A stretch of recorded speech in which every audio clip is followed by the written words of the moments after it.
You're listening to the 49 Carats Podcast, a 49ers Goldmine production with Stephanie Sanchez.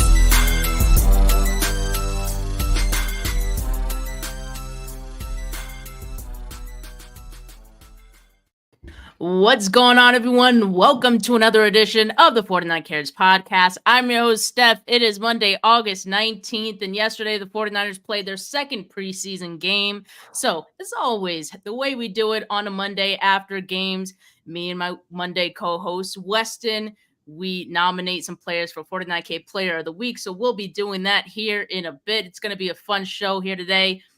But, Weston, how are you doing today, man? I'm not full Victory Monday mode, but I will say this. A little birdie, or at least what used to be a little birdie is now an ex, told me today is a special day. Happy birthday to you, Steph. Thank 25 years young and living the dream. Happy to be part of your quote-unquote birthday celebration, even though I know it's kind of a mandated thing around here on Mondays. I liked that you rolled with the 25. Before we went live, he said, it's your 25th birthday, right? And I was like, yeah, we'll go with that. And he went along with it for this live as well. So as far as everyone knows, yes, I am 25, and that's all you guys need to know. But Weston, I mean, we had a preseason game yesterday, the second one, got a better idea of what some of these young players are going to be looking like, what the maybe quarterback situation is going to be looking like, or maybe it muddied the waters a little bit just based on the performances that we saw. They were pretty good. So, I mean, just high level, what were your thoughts on the second preseason game? I was hyped for the start of the game just to watch 49ers football. Being honest, I was relatively underwhelmed by the game. But this is what I expect in preseason. I expect it to be a little bit more crisper in this, what was formerly traditionally the third preseason game, where you got the starters and you got to see a little bit more of a couple wrinkles. We were robbed of that, right? Very limited starting activity, especially on the offensive side of the ball. It just, very few individuals flashed for me. I was hoping to see some players that I didn't even really get to see, some continuation of, preseason week one performances. But by and large, a win is a win is a win. It was hard fought, right? It was a close game all the way down to the end. And whether these players make the roster or not, you just love to see some dreams come true and play some football. But I was underwhelmed for the most part from the game, if I'm being brutally honest. Yeah. I mean, I guess that's fair. And this was a weird one, right? Because, yes, you do typically have the dress rehearsals, which under this Kyle Shanahan regime has been the game where most of, if not all of the starters will get in there for at least a drive or so.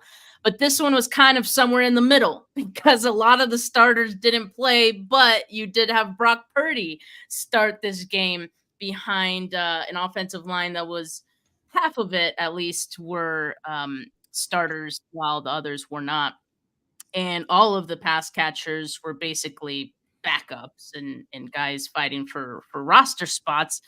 So that made Brock Purdy's appearance, I think, definitely interesting, especially for those that felt that he shouldn't have really been playing that much to begin with. I think I was open to the idea of Brock Purdy playing maybe one series. Yeah. I mean, that would have been enough to get his feet under him a little bit and just kind of get that feeling back of playing actual football against another opponent.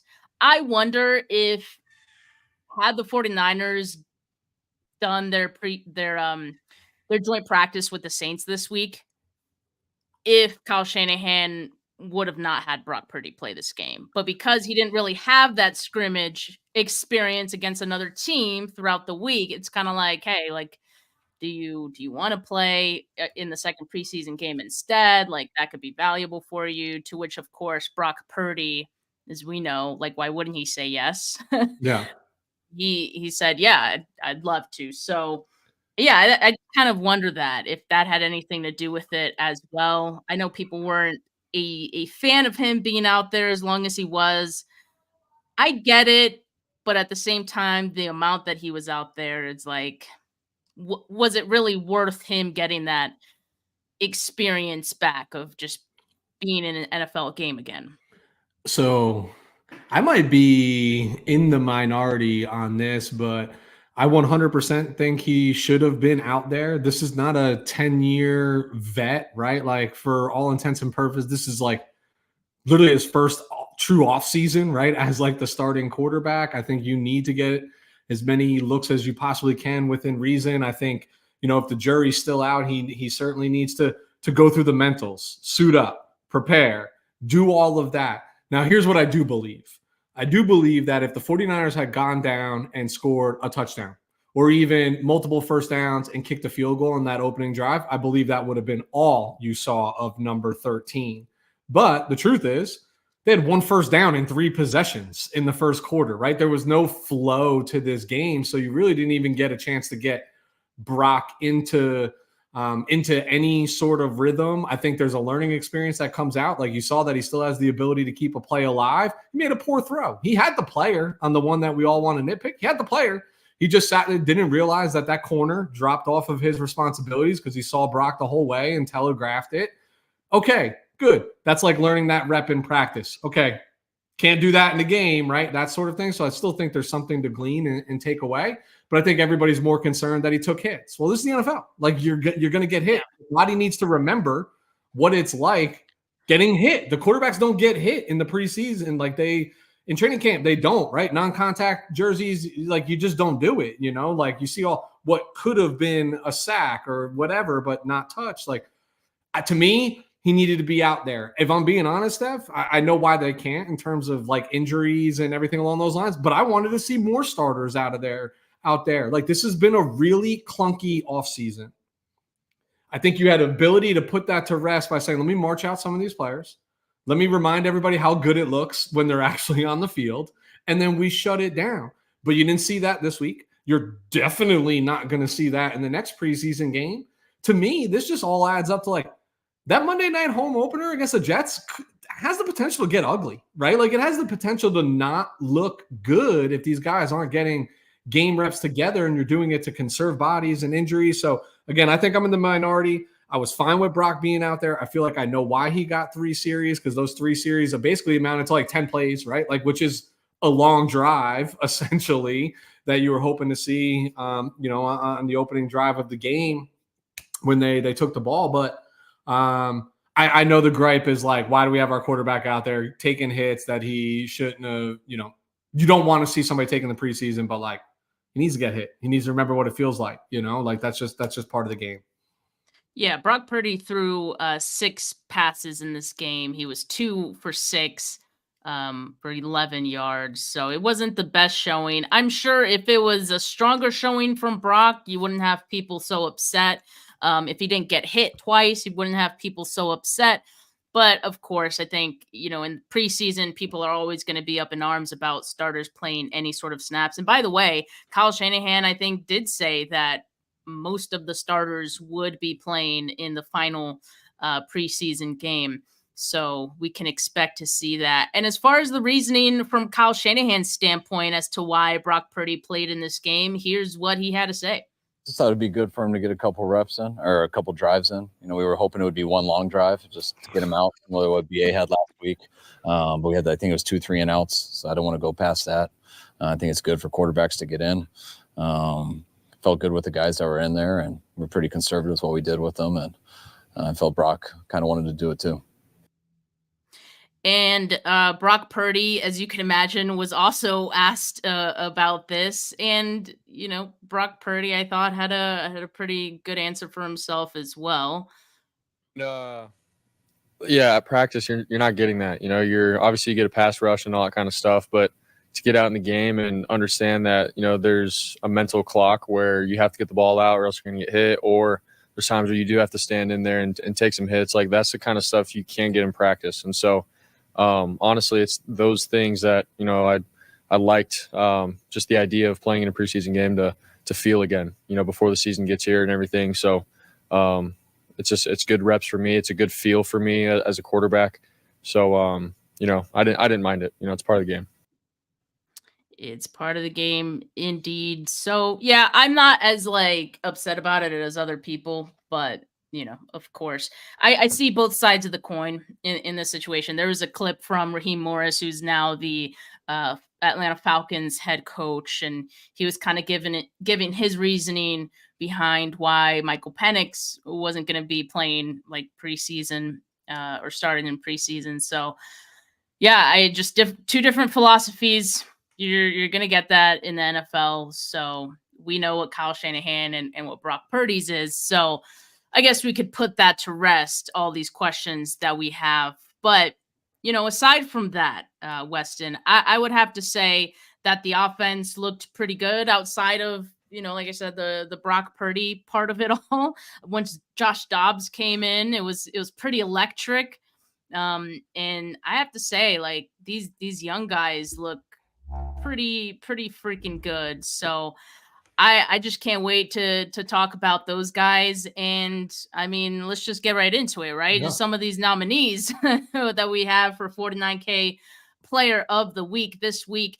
For those of you that don't know, you know how we do, or maybe you don't. Every week after a game on Monday, Weston and I talk through the game, and then also we give our nominees for who we feel is deserving of 49K Player of the Week based on their performance.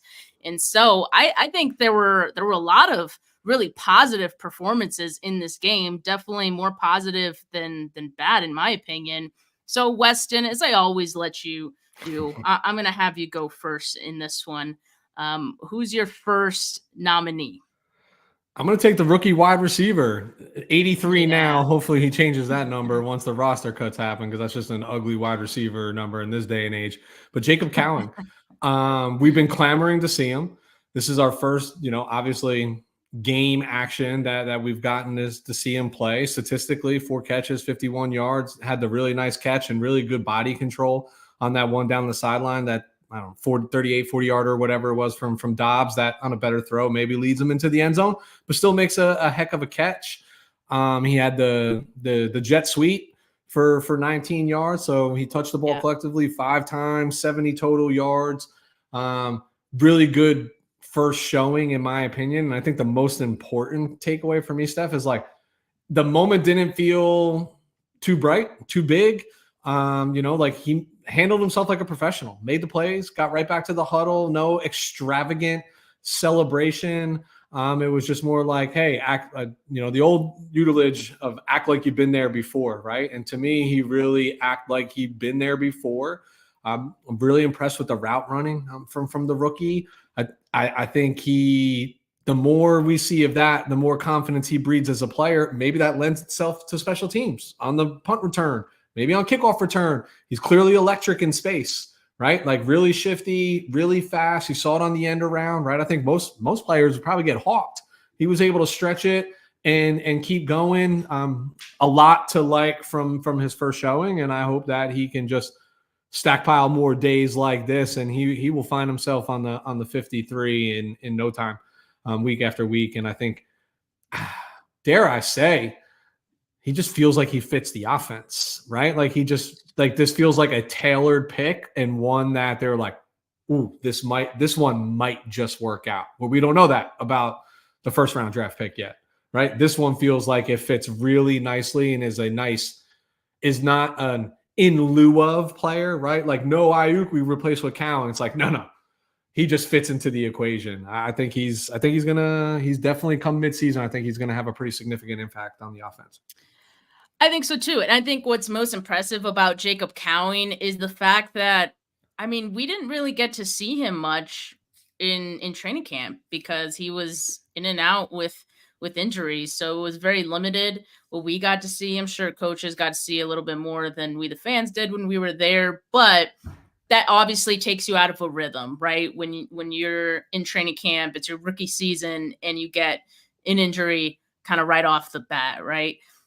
But it doesn't look like that impacted Jacob Cowan at all, because as you mentioned, you're seeing the same things I did. And I'm sure everyone kind of got the sense of that too, that he just looks very comfortable and confident already. And this was his first NFL game action. He didn't play the first preseason game because of an injury, right? So for him to come in here and have the plays that he did, get involved right away, and look the way he did. Again, it just speaks to this particular rookie class of the 49ers looking very much ready. Like, they look NFL ready. Jacob Cowing, in my opinion, is no different. I loved the end around because, in my opinion, and I tweeted this one out, like, in my opinion, that play is the one that exemplifies what he's going to bring to this offense. It is speed. It is confidence, because, as you said, I mean, he was going to be dead to rights with this edge coming off, and any other player would have probably gotten into a dance battle at that point, trying to juke him out. Cowing said, no, I got the speed. I'm going to hit the second gear, and you're not going to be able to catch me, as well as the linebacker who was also coming through here. He just dotted outside because he was so fast and was able to gain those 19 yards. So he had that big one from Josh Dobbs, deep on the right side, that I thought was a good play too, because he did have to make an adjustment to that ball. It was thrown a little behind him. But this one, I think, really shows what he's going to bring to this offense. And I just know that Kyle Shanahan is excited to use him as a weapon. And again, that he's confident, that he can handle it. So I think that's a huge part of Kyle Shanahan, like, trusting in these rookies, right? So yeah, I think he is going to have some involvement in year one, regardless of what happens with Brandon Ayuk. Even if Brandon Ayuk is on this team, in 2024, Jacob Cowing is going to be mixed in his rookie season. Mark my words. I think we can all see it as well. So I definitely like that one. All right, so let's see. I want to go on the defensive side here, because I was noticing that a lot of the names that I was picking for nominees, I was listing them out. I was going a lot of offense, and I think it's easy to go offense, and it's easy to notice what offensive players do when they play well. And sometimes you don't always notice the defensive players, especially in these preseason games, are kind of like a lot of movie pieces, a lot of different guys getting some action. I just want to say this about Alex Barrett, the edge. He looked pretty good to me in this game. He had 4 pressures on 33 total snaps, according to PFF. He had a sack, 3 hurries, and a forced fumble that he had on a strip sack. So really, really impressive showing from Alex Barrett. He looks like a very good depth piece for the 49ers. And so I got to give him some love on this one. I'm going to nominate him here as well. I think he's arguably been the. I thought he had a decent game in week 1. I think he's been the best defensive lineman the 49ers have trotted out there so far. If I'm being real with you, he's, you forget he's been in this league a long time. He's 30 years old. He's just a veteran trying to make a roster, and I think he's doing his best to make his case. And yeah, he sure did flash, especially in the second half. I know the turnover looms large and shows up big in the stat column, but just constantly in the backfield. Yeah, just a nice little piece. Although every time I see Barrett in 58, I'm thinking like my brain wants to say Shaq Barrett. Like, I have to remind myself, like, no, this is Alex Barrett. But yeah. No, I think he's now stacked consecutive pretty good games. Game week 2, much stronger. I don't want to say much stronger than week 1, but I think he's been the most consistent. And it just seems like a little bit of a relentless motor. So I like this. He's definitely on my short list for the week as well. All right, Weston, who is your second nominee here? I'm going back to the offense. I feel like you did. This is your birthday, Steph. I'm supposed to give you the easy ones, the layups. I feel like I know. I thought you would. I mean, you could still save me one. How about you do one defensive player? Okay, I'll do a defensive player. Not to force you or anything. I want you to stay on your list. Who'd you have on your list? All right, so I'm gonna go back to Tatum Bethune. Yeah. I just want to. I think another guy, right? Who, yes, he's getting the mop up time and he's getting the garbage time in these preseason games. I think he got a little bit more without D. Winters playing yesterday, so he got to see more. Certainly led the team in tackles. What I love about him is he's just sticky. And what I mean by sticky is like when he makes contact, like he's bringing you down. I don't want to say he's a thudder. Like, I've never claimed him to be like violent. I think he comes with bad intentions. But he's just there. I think the game's still moving fast for him. If I'm being honest with you, I still think he's quickly realizing how much different this game is than ACC football when he played for Florida State. But I love that he just sticks his nose in it. He's getting the ball carrier's not seeming, and we've been struggling against the run these first 2 weeks. It's not been pretty, right? I feel like I don't even know why teams are throwing the football right now. If you just want to win your preseason game and work out your running backs, just run the ball. You'll be all right. But when they get to his level, now what I want to see from the next level we saw a little bit in week 1 is filling the gap. But statistically speaking, I mean, listen, he led the team in tackles, led the team in solo tackles. I think coverage-wise, he's in the vicinity. I'll never boast him to be Fred Warner. To me, he looks much faster than, let's say, Devondre Campbell. I think he just looks faster, looks the part. Another guy that as long as he can contribute on special teams, I think he suits up week to week. And I just two consistent performances, right? Like week 1 had flashes. You see where the deficit is. I think week 2, just a similar consistent performance with more playing time. And I think he's equating himself well to the league. Yeah, I definitely agree with that one. I think as another like honorable mention from the linebacker groups, I think Curtis Robinson also was pretty strong. So yeah, I mean, I think the 49ers are going to have some tough decisions to make as far as the linebacker group and who they're going to keep, who they're going to cut, but hope they can make to the practice squad, right? We always know that's a dicey game that the 49ers play year in and year out just because of how deep they are. So yeah, it seems like another year of that with the linebackers. And like I said, the young players just look really good. Tatum Bethune definitely in that category as well. All right. So thanks for saving me another offensive player. I will do well with it. I have a feeling it was the one you would have probably mentioned anyway. And it's Dominic Pooney for the second week in a row for me. This time, so last week against Tennessee, he played 25 snaps, right? Yep. Clean sheet on those 25 snaps. This week, he played 40 snaps. He allowed just 1 pressure and 1 hurry, which I think is still a strong performance, all things considered, for the rookie. He's just, like we keep saying it, he looks the part. And I keep seeing a bunch of clips, and I'm making my way through the all 22 as well.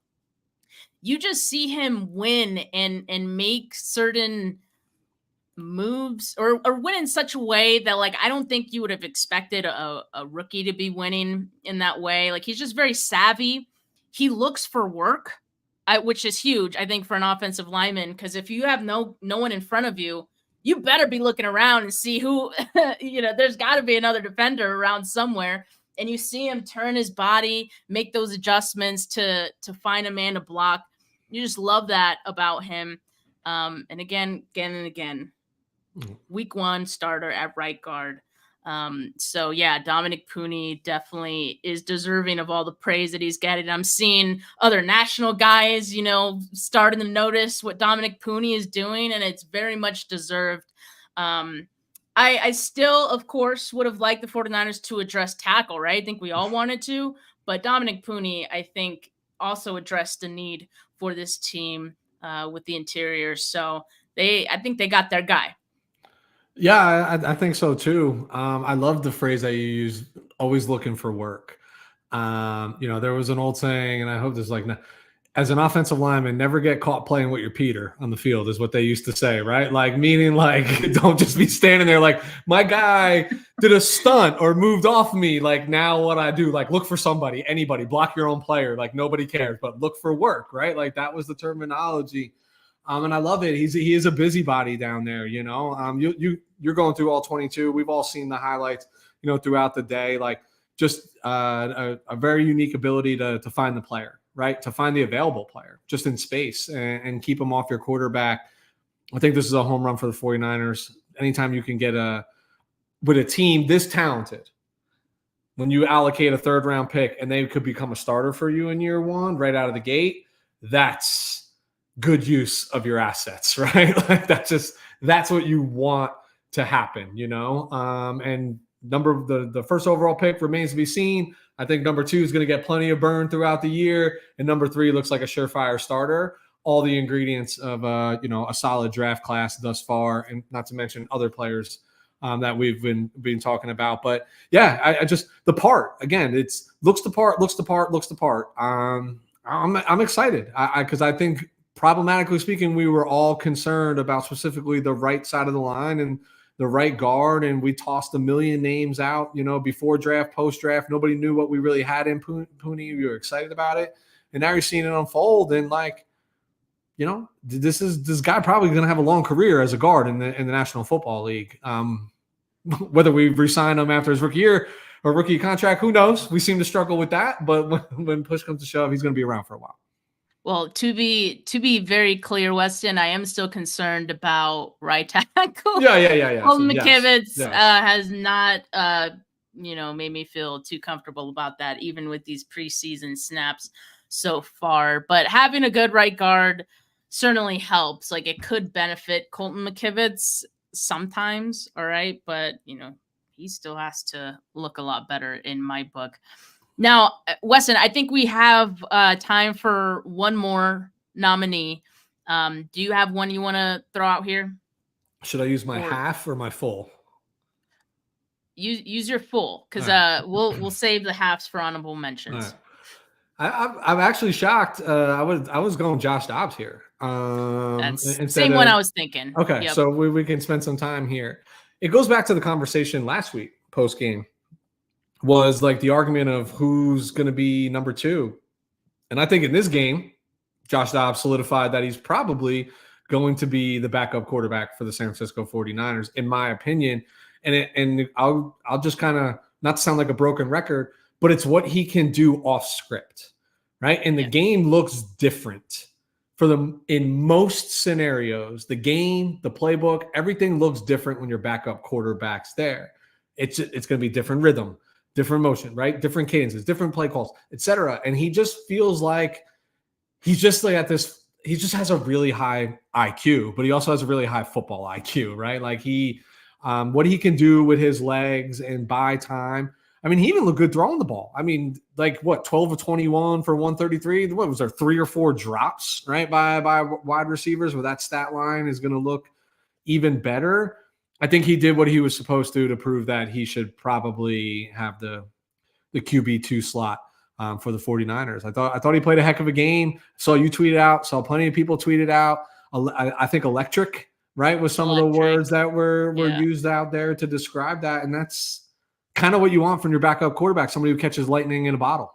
And I feel like that's what he has the ability to bring to the table. Now I'm saying, if something happened to Brock Purdy, is Joshua Dobbs carrying the 49ers to the promised land? Most likely not, right? But in a pinch, if this guy's got to play a game or two, I'd feel very confident with that. Organizing a game plan around him for 2-3 football games, I think you could get away with it and be highly productive.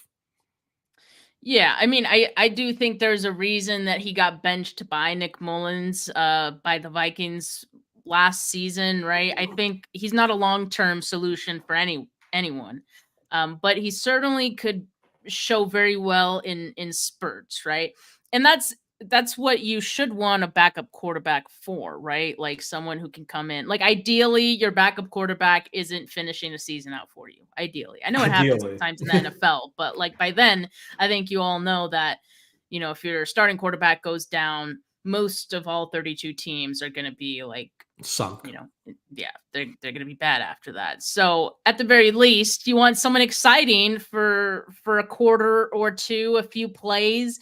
If your backup quarterback does have to go in for short periods of time, and I think Joshua Dobbs is like the perfect guy for that. Now, here's what I've been saying for some time, and I still think this. I hope it's not true, but this is what I think about the 49ers. That I think they like boring and safe for their backup quarterback. And I think that would equate to Brendan Allen.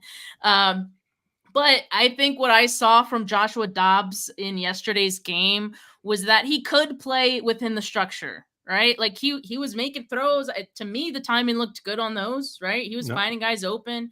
And it was when he needed to that he was able to extend plays, and we saw what he looked like then, and we saw what he looked like when the 49ers were at the goal line in the red zone, calling a zone read for him. I mean, that has to feel good for an offensive play caller to know you have that in your back pocket and you have a quarterback like Dobbs who can actually execute that to be able to get a touchdown there. So, yeah, I think Dobbs is intriguing, right? I think if is just as, I don't know, I can't find the word, but just as, I guess, excited as we are to watch Josh Dobbs play in a preseason game, then how can you say no? How can you say no? And I also think this, like, I think he should make the 53 at this point, just because I know there's going to be other teams who are going to want him. You know, like I'm sure the Vikings would take him back. So I'm like, let's just hold on to that and, see what happens. I do think the 49ers are going to try to stash him onto the practice squad. I think he's going to get picked right up if they do that. So we'll see. But I like Dobbs. It's great vibes. Great vibes are on him. The argument is always going to be, and I've seen a comment here in your comments as well. And yes, I agree with you. The 49ers tend to like the boring, safe option. And the thought process is, well, they know the offense. I don't have to change the offense, right? I don't have to change the scheme. I get all that, but that's not really true. Because the reality is they're still the backup quarterback, and they tend to be the backup quarterback for a reason. So the offense does look different. The playbook does look different. And what good is running the same plays if they can't execute at the same level? Yes, Brandon Allen might look in sync with the 2s and the 3s because that's who he reps with, right? Like at practice. We don't know what that looks like with BA or with Debo and Kittle, right? Because he's not seeing many of those reps in practice, I promise you. So that's where Dobbs, to me, gets the nod, because if you have to scrap some things and things have to look different, and nobody confuse this, Josh Dobbs is not a run-first quarterback. He just has that ability. He's looking to throw the ball even while he's scrambling.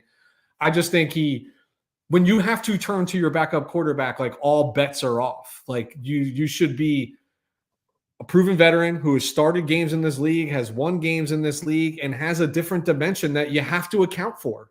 The ability to move, he's like, it's one more tool in his arsenal that makes him that much more of an unknown and a wild card. Like you gotta, if you're forced to play your backup quarterback, do you want safe or do you want upside? I'm going upside every time because it's already 98 times out of 100 doom and gloom if you have to turn to your backup for an extended period.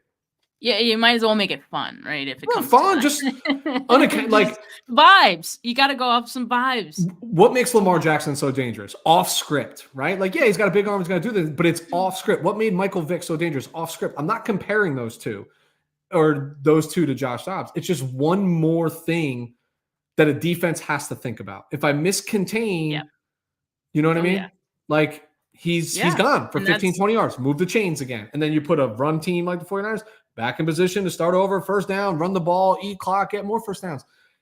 Brandon Allen doesn't give you that. He doesn't have that. That's not his skill set. I'm not saying he's not a good quarterback. I'm just saying that if you have to turn to there's not a single, please chime in if you are.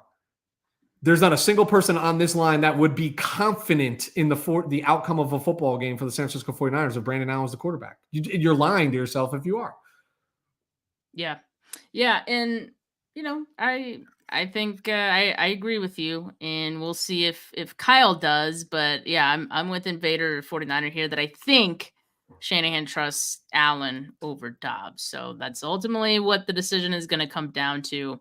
So I'm preparing myself for that outcome once roster decisions are made. But hey, we've got our 5 guys that we have nominated for 49K Player of the Week. While you guys vote in the comments, this is the time that you guys could vote in the comments, in the live chat. I could see YouTube and I could see Twitter comments. Instagram Live, I cannot see those. So head on over to one of the previously mentioned platforms to get your votes in. while you guys do that, me and Weston are going to give some of our honorable mentions. I already gave one of them. Curtis Robinson would have been one of mine. And so, Weston, I'll let you give one honorable mention here, too, because you said you had 2.5 players to nominate. I'm going to let that. Who's the half? The half player is a nod to a special guest who chimed in for half a moment last week, Mr. Jason Aponte, and kickers being people, too. So the half is Presley Harvin. Yes. I mean, I think even Jay would agree that three Presley punts Harvin looked pretty good. inside the 10-yard line. I mean, he did everything he could to put his defense in favorable position, right? Like, if that was Mitch Wishnowsky, we'd be singing his praises to the rooftop against the 49ers number ones on defense. That's all you could ever ask for. No swing and misses, right? I thought he was just consistent. Like I said, 3 or was it 3 or 4? 4 total inside the 10-yard line. I think that's crazy. That's half a season worth of work, and he did it in one game. Super impressive. Yeah. Super, super impressive. Yeah, I came away seeing that because I know that's difficult. Like, you don't see that every game, like you said. I came away thinking, geez, are the 49ers going to have to keep Presley Harvin? I mean, I know they still have Mitch Wishnowsky, who was active for this game. He was holding the field goals for Jake Moody. He's not able to kick right now. So I don't know. Do you keep him around just in case? Maybe you can flip him for a pick. Is anyone giving up picks for a punter? Because if they are, I mean, we have a lightly used Presley Harvin to offer. Slightly used, ready to go. As is. We're selling this as is, by the way. Yeah, Wishnowsky suddenly feels like he can kick again. I'm sure he's going to be back at practice this week. Miraculous recovery from Mitch Wishnowsky if he makes it back, but I think we'll know why at this point. All right, I see some of you are getting your votes in. Continue to do that while I give my honorable mention of the week. And I do have to say, I'm gonna give it to I'm cheating. I already said Curtis Robinson, but I have another one. Jarrett Kingston very quietly has put together 2 strong preseason game showings here. All right, so in the first preseason game against the Titans, he had 31 snaps. He had a clean sheet. In this game against the Saints, he had 58 total snaps. So he played a lot more, 40 pass blocking snaps. And he allowed 1 pressure and 1 hurry as well. And I think he looks solid out there, and I think it's one of those things that's flying under the radar so far, just because everyone's talking about Pooney, and by the time Kingston is there, it's a little bit later in the game. But those of you paying attention, I mean, I think Jarrett Kingston deserves some flowers as well. So I'm gonna give him some love for that. Yeah, I think his play is easy to overlook just for the mere fact that it's the bottom of the depth chart, right? Where he's fighting for, right? And that's all you can ask for as a rookie. It's the end of the game. It's basically our 3s versus their 3s, right? So it's just, I feel like most fans are watching with a different eye, right? So I think it's easy to overlook that because, for every Jarrett Kingston, I could also say hey, in my opinion, Nick Zakelj didn't look all that bad. He didn't look all that great, but he's certainly surpassed my expectations because I had higher hopes for him over the last few seasons that he'd see this amount of reps in the offseason. But yeah, Kingston, it's again, you invested draft capital in him. You want to make sure you want to give the guy a shot to crack the roster. I think he's probably a practice squad stash, but so far, pretty good. 40 what do you have? 40 yeah. 58 total snaps. Am I seeing this right? Snaps, 40 pass blocking snaps. So good for him. That's a lot of reps. He was the 6th round pick, right? He was the 6th round pick this year. So you're not expecting much. I was expecting him to be stashed on the practice squad. I think he's putting a case together to make this 53 right now. That's how good he's looked so far. So we'll see if that sticks. The 49ers offensive line also dealing with a number of injuries. Yeah, So yeah. that has given him the opportunity to kind of show what he has, and it's looked good. So who knows? We'll see what happens at roster cut time. But I feel good about both Pooney and Jarrett Kingston so far. Weston, I saw you put you put a vote in I the did. chat. You voted for Jacob Cowing. Trying to interact with your fans, Steph. Trying to It's great. rub some elbows and mingle. We got a lot of votes today. I think the only player that didn't get a vote today was Tatum Bethune. But aside from that, every I'm other not player mad at got a y'all. vote. I'm not mad at y'all. Yeah.